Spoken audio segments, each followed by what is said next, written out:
we know a document exists and we ask for it. If we don't ask for it in the right way or in the right grouping, we might never see it.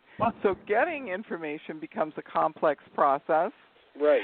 And so you spent time actually looking with the documents, and it's so different when it's just paper and it's just files. There were so many mistakes that were made. It was an entirely different process. You had to actually sit down, and like you said, you turned over a page and there was a note on the back of it, and when you looked at it, it gave you more information. So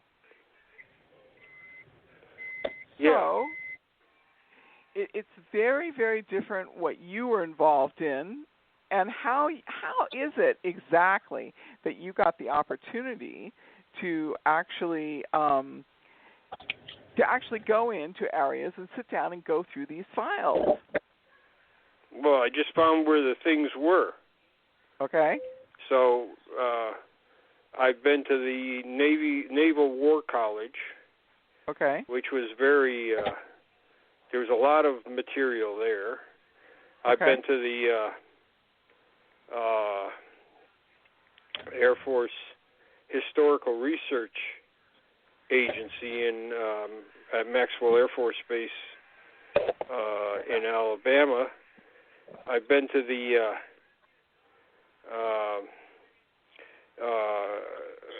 Army Historical Institute at Carlisle Barracks. And I've been to some other minor archives, and of course the National Archives in Washington, D.C. and College Park, Maryland, the Library of Congress, and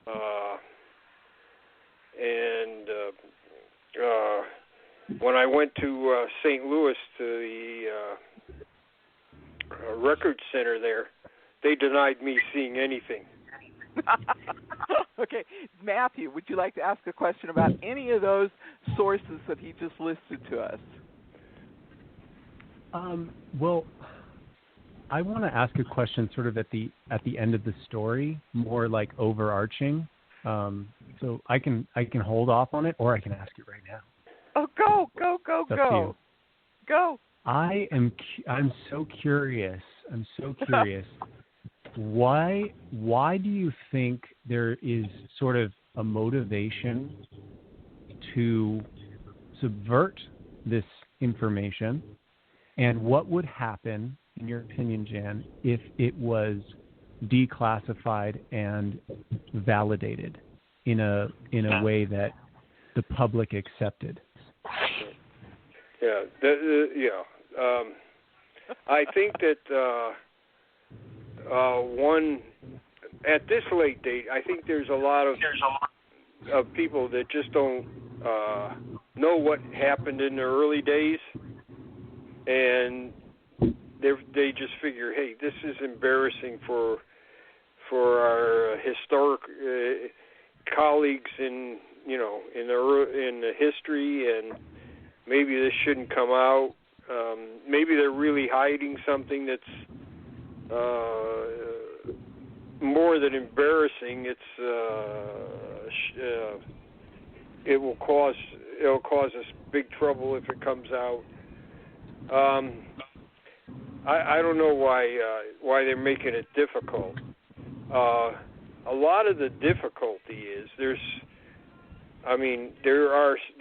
so few UFO documents compared to all the documents that the government generates, and they're kind of like one of the archivists said, "Hey, listen, there's a lot of UFO things here. Some of them are in files that say flying discs, and you have those, but there are other documents in other files that have to do with this subject." So, but he says, I don't have the staff to go and find that for you. You're going to have to find that yourself. And most people don't want to go to the archives and spend 2 weeks or a month or a year there looking for this stuff. They just want to read a sensationalized book that that tells them the history. And they're not really interested in the history. They're interested in what's going on yesterday. Right. Are these documents, are they only in a paper form, or have they been digitized? Some of them have digitized, but that's only recently. And or some of it have been on microfilm or microfiche. Some of this paper and microfilm? Yeah, so and have not been digitized. So, well, the Library of Congress and the archives promised, there didn't need to be any other facility like theirs, by now. That everything would have been online and you could just get it, and all other libraries would be obsolete. So that didn't happen. It's not going to happen. It's more than anybody can do. So we wrote a book. I could see how that would be. I need think to. When computers first started, everybody got a personal computer. There were people that made a lot of screwball predictions, and the government was part of that too. Okay, for instance. Well, it's just a challenge to digitize all that material. It's still labor. It still requires a lot of hand labor to do something like that. Right, and even now, stuff 70 years back, 60 years back, 50 years back is just now coming available. And before it becomes available to the public, it becomes available to the archives. The archive is working on it. What they're trying to do is index it so people can find it. But it's a difficult job, takes a while. So even things, back to the Second World War, you can't necessarily find them yet. Now what several of us did, we wrote a book called UFOs in Government. Michael Swords and Robert Powell are the primary authors. I'm one of the secondary guys. There's a fellow from Sweden, one from Spain, one from Australia, and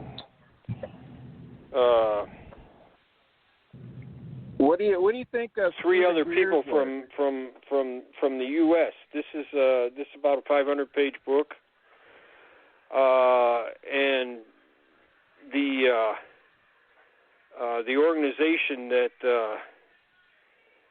recommends books for academic libraries has recommended this book for college and university libraries. So it's now in a number of institutions in the United States and overseas in their libraries. And it's actually an academic study of the history of UFOs as far as the government goes. It's called UFOs and Government. It's not only our government, though. There's sections in there about the Swedish government, Spanish, Australian, French,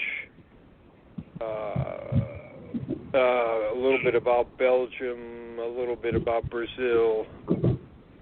So it's not, but basically it's about our government and what we found so far. Yeah. And there were two parts to my question. Do you remember the second part? The second part was, what do you think would happen if we knew? I don't know. People keep saying, "Oh, everybody will panic. It'll be a shock to religion."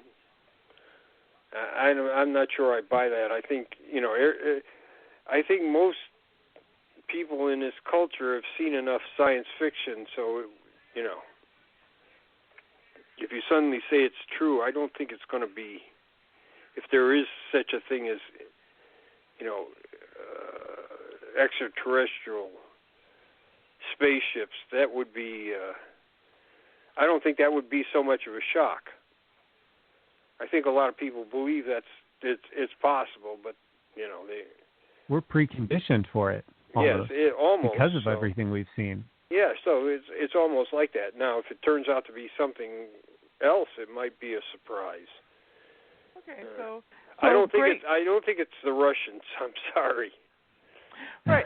It's a great question, Jan. And the best part of it is that so it's how. I don't think it's the question of how people would react. I think the bigger question is how could it be handled in such a way that people could understand that it has value, because there is value in any sort of information or any sort of knowledge. The stuff that we have been told that's negative, of course, is that we as a society or a planet would, no longer exist, which, is really not what the question is that we're asking here. We're asking what would happen. And my thought immediately went to, well, how is that information handled in such a way as to not challenge people? And perhaps that is part of the question and the greater question. So any insight on that? Any of your own internal thought process on that? Any sort of personal opinions?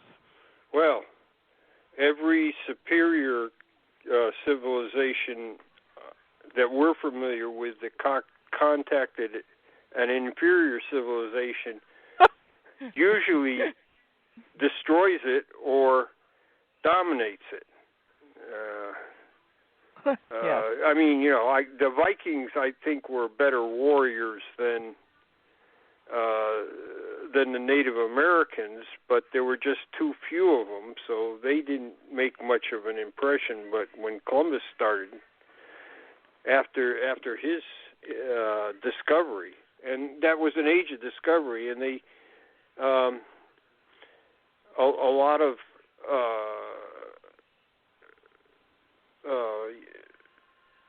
civilizations were not powerful enough to resist the Europeans. I mean, some of them were.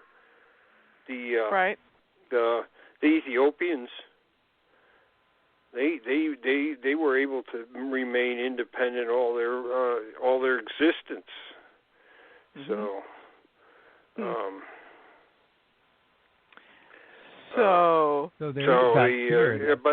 But India was conquered, and they did a job on China. While they didn't perhaps conquer it, they made it subservient. Japan was able to resist, but those are just a few. Right. So right.